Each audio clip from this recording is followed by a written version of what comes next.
नमस्कार दोस्तों, आप सुन रहे हैं रेडियो प्लेबैक इंडिया। मैं हूं आपका दोस्त, आपका साथी सजीव सारथी। हाजिर हूं आपके सामने अपने कार्यक्रम एक मुलाकात ज़रूरी है कि एक नई कड़ी के साथ, यानी एक नए मेहमान के साथ। आज हम आपकी मुलाकात करवा रहे हैं गायक संगीतकार प्रवेश मलिक से। मैथिली बोली की महक है जिनकी आवाज़ में सुरों के ऐसे पक्के गायक हैं कि मन करता है कि उन्हें बस सुनते ही चले जाएं। तो दोस्तों, स्वागत करते हैं रेडियो प्लेबैक के मंच पर नेपाल के सुरों को बॉलीवुड के आकाश पर सजाने वाले प्रवेश मलिक का। Hello all, and thank you Sajib Sarthi ji and Radio Playback India. तो प्रवेश, नेपाल से बॉलीवुड तक, या कहें कि जनकपुर से माया ठगनी तक, कैसा रहा आपका ये सफर? शुरुआत हम इसी से करते हैं। जो मेरा नेपाल से मुंबई तक का जो सफ़र है वो काफ़ी आनंददायक ही रहा है अभी तक ऐसे। और हर एक के जीवन में स्ट्रगल होता है, वो स्ट्रगल मैंने भी किया है। और जहाँ तक मेरे पारिवारिक पृष्ठभूमि की बात है तो सारे संगीत से जुड़े हुए हैं। मेरे परिवार में सब गाते बजाते हैं, तो एक पारिवारिक माहौल ऐसा था। ऊपर से जो लोग मिले मुझे, उधर संस्था मिला, तो उधर हम लोग मैथिली फोक पे काम करते रहते थे, बचपन से किया हुआ है।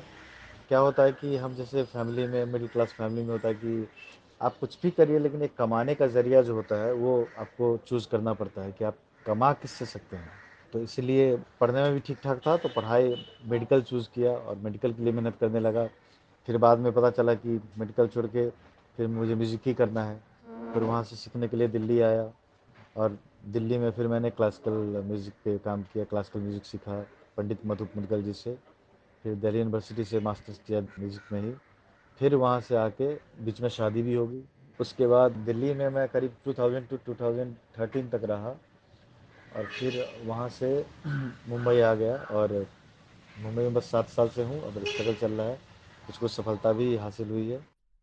जी प्रवेश, आपने काफ़ी अच्छी सफलता और काफ़ी कम समय में हासिल करी है, जिसके लिए आप यकीनन बधाई के पात्र हैं।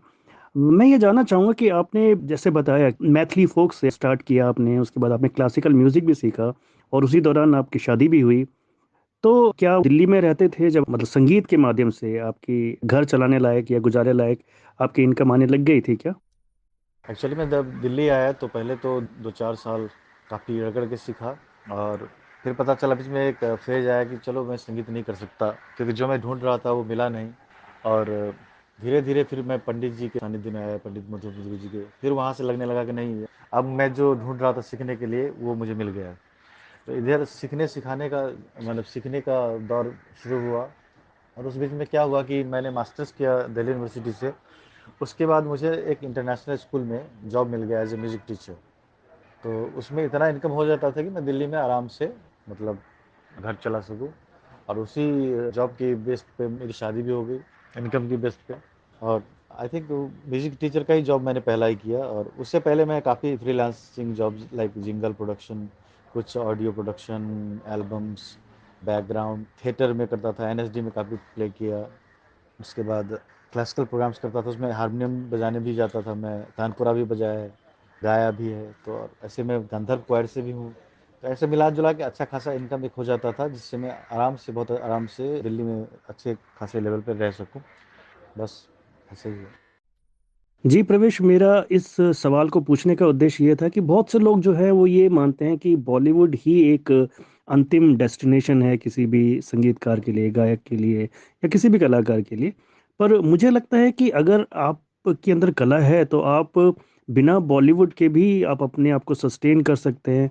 हाँ, नाम भी कर सकते हैं। और जहाँ तक मेरा ख्याल है कि आपने मैथिली भाषा में इतना काम किया है कि आपकी एक बहुत ही अलग पहचान उस भाषा में आपने बनाई है, और यकीनन एक बहुत ही काबिले तारीफ है। तो जो फोक म्यूजिक पर आपने काम किया है उसके अनुभव के बारे में कुछ बताइए। यकीनन अपनी मातृभाषा के लिए काम करना, उसका एक स्वाद अलग ही होता है। अगर मैं गलत नहीं हूं तो शायद ये बात, इससे आप भी इत्तेफाक रखते होंगे इस बात से।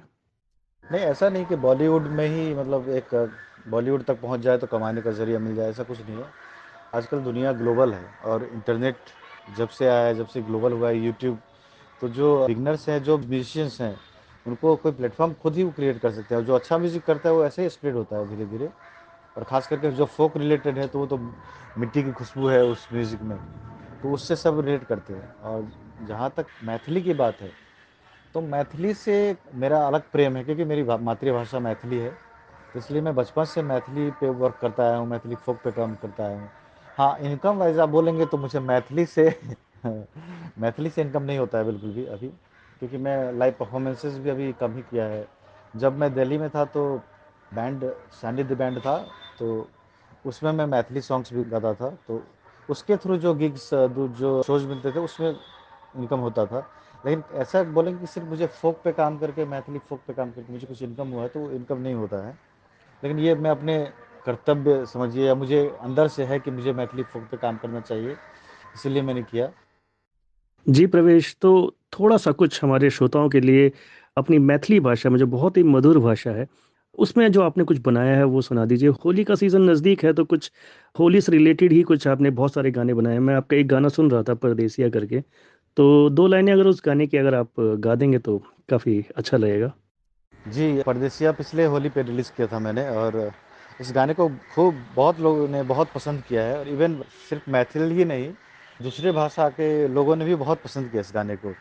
तो उसी का 2 लाइन सुनाता हूँ मैं आपको। हम्म, परदेसिया परदेसिया के चिट्ठिया लिखैया गोरिया, परदेसिया हो परदेसिया के चिट्ठिया लिखैया गोरिया, परदेसिया हो परदेसिया हो परदेसिया हो परदेसिया हो परदेसिया हो परदेसिया, परदेसिया के चिट्ठिया लिखैया गोरिया, परदेसिया। बहुत खूब प्रवेश, बहुत ही प्यारा गाना है, बहुत ही मेलोडियस। और ये जो मधुर सी धुन है ना, ये इतनी प्यारी लगती है। और जिस तरह से आप परदेसिया बोलते हो, वो वाकई बहुत ही गजब की फीलिंग आती है इसे सुनकर। तो काफ़ी थैंक यू फॉर इस गाने को हमारे लिए गाने के लिए। तो ये बताइए, जो प्रकाश झा हैं वो काफ़ी गहरी मर्म भेदी फिल्मों के लिए जाने जाते हैं, और उनकी फिल्मों का जो संगीत होता है वो भी काफ़ी अलग देसी अंदाज का रहता है। तो उनके साथ काम करने का अनुभव ज़रा बताइए।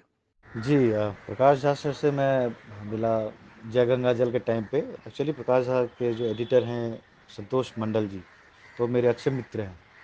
तो प्रकाश झा सर को वो आइडिया है कि जय गंगा जल में कुछ फोक बेस्ड बैकग्राउंड हो, ऐसा कुछ हो कि सॉन्ग्स हो जो फोक रिलेटेड हो, लेकिन वो सिचुएशन को मतलब एक्सप्लेन करे, लाइक इन्हांस करे।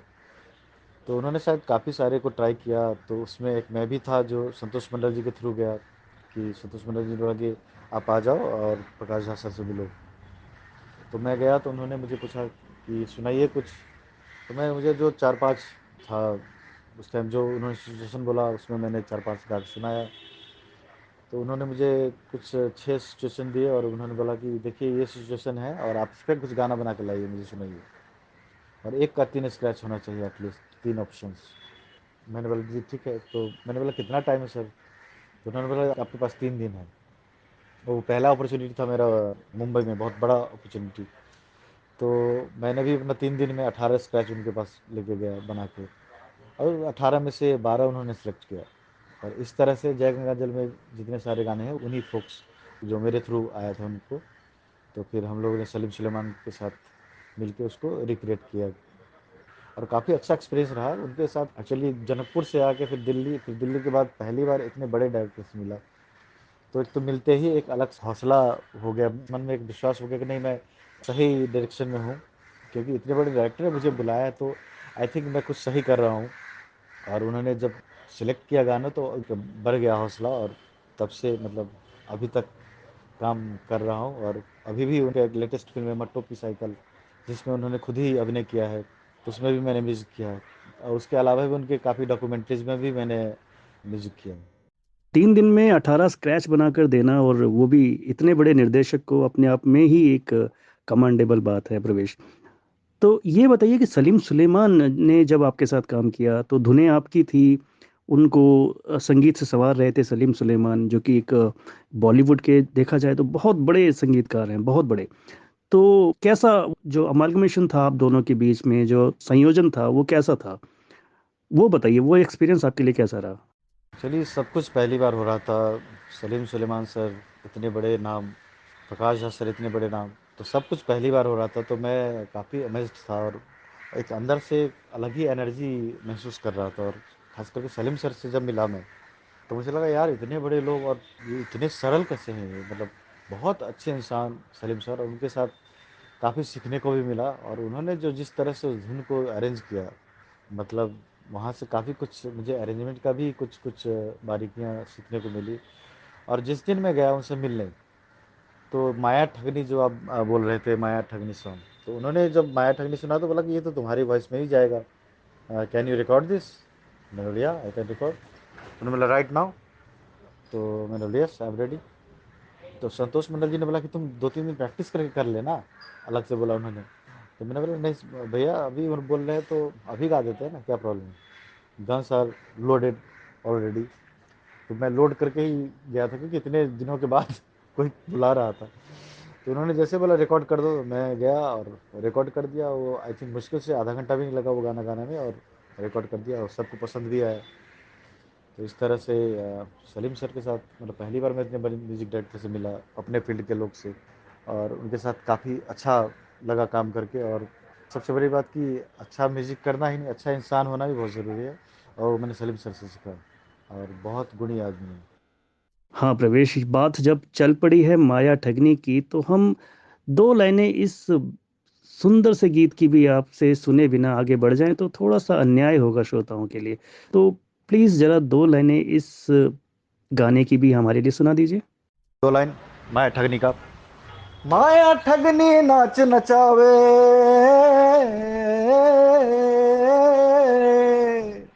माया ठगनी नाच नचावे, है जमाना चाले रे, अभी है जमाना चाले रे। डर लागे और हंसी आवे, डर लागे और हंसी आवे, अभी है जमाना चाले रे। डंका उसका बोलेगा, डंडा जिसके हाथ में, अरे घेर के पहले मारेंगे, बात करेंगे बाद में। डंका उसका बोलेगा, डंडा जिसके हाथ में, घेर के पहले मारेंगे, बात करेंगे बाद में। बहुत खूब प्रवेश। अच्छा, एक और बड़े दिग्गज निर्देशक जिनके साथ आपने काम किया वो हैं सतीश कौशिक। और कागज में जो आपका गाना था लालम लाल, अगर मैं अपनी समझ के हिसाब से कहूँ तो मुझे लगता है कि आपका सबसे बेहतरीन गाना मुझे लगता है वो। तो सतीश के साथ आपका अनुभव कैसा रहा? जी, सतीश कौशिक जी के साथ कागज़ में मैंने काम किया। वो भी अपॉर्चुनिटी ऐसे मिला मुझे कि वो भी जो जिस तरह का फ़िल्म बना रहे थे उस तरह का म्यूज़िक चाहते थे, और बोलते थे कि इसको बिहार यूपी का फ़ोक का पता हो, ऐसा म्यूज़िक डायरेक्टर चाहिए। तो वहाँ भी एक दोस्त मेरा कास्टिंग में, मैंने कास्ट किया था उनको। तो उनको सतीश जी ने बोला कि अरे आपके घर का कोई है क्या म्यूज़िक, इसको फ़ोक वोक पता हो तो भेज दीजिए, ऑडिशन दे देगा। तो उन्होंने मुझे फ़ोन किया कि कल जाके मिल लो सर से, ऐसे ऐसे ढूंढ रहे हैं। तो मैं गया, पहली मीटिंग। तो मेरे से पहले भी काफ़ी लोग थे उसमें, आवाज़ें आ रही थी ऑडिशन की। फिर मेरी बारी आई 1 घंटे के बाद। तो मैंने पहला गाना उनको सुनाया। उन्होंने स्क्रिप्ट का थोड़ा सा आउटलाइन बताया, तो मैंने बैलगाड़ी सुनाया।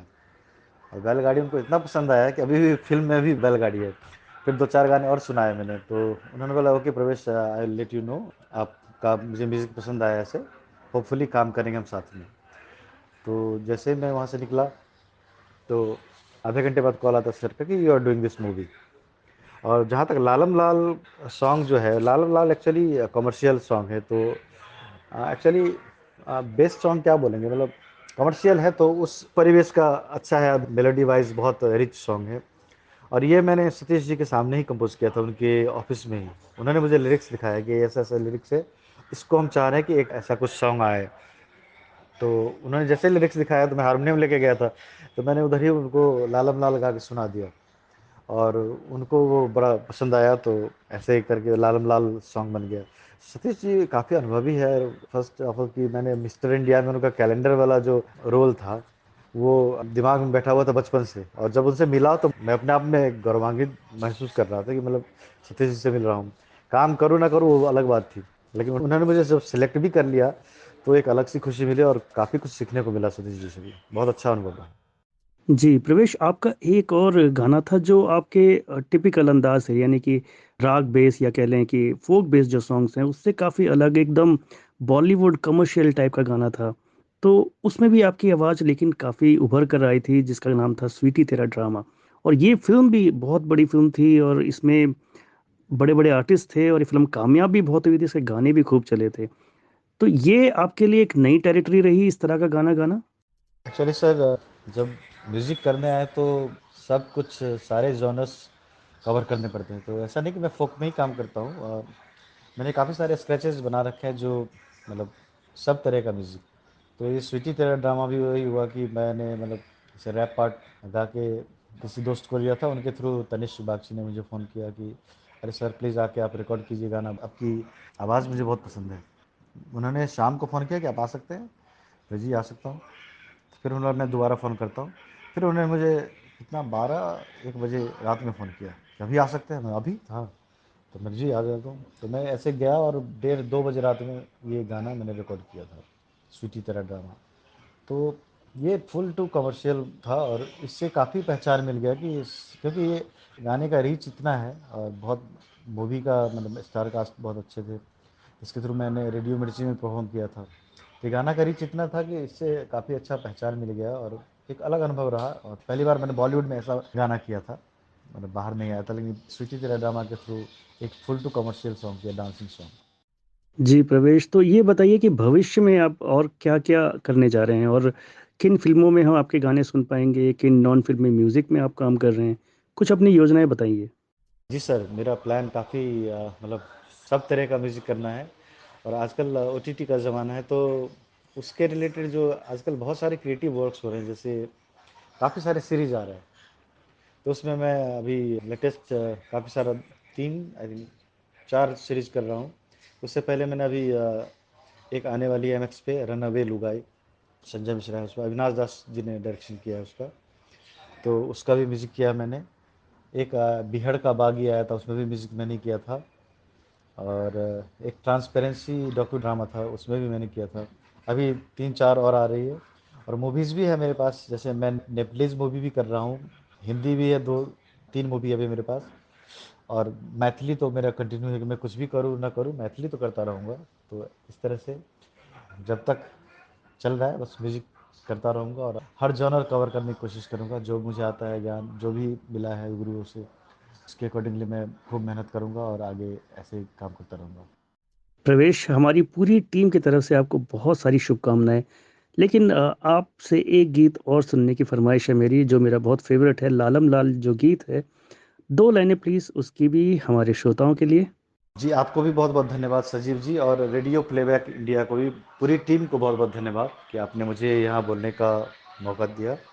और मैं 2 लाइन गुनगुना देता हूँ।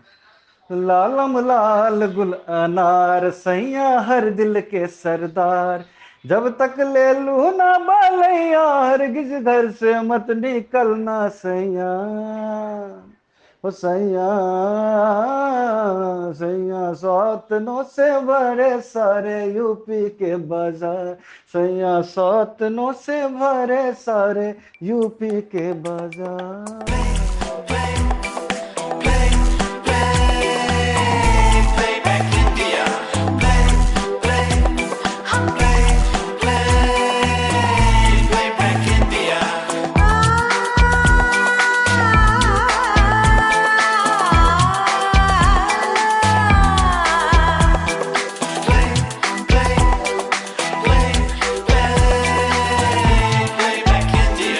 Radio Playback India.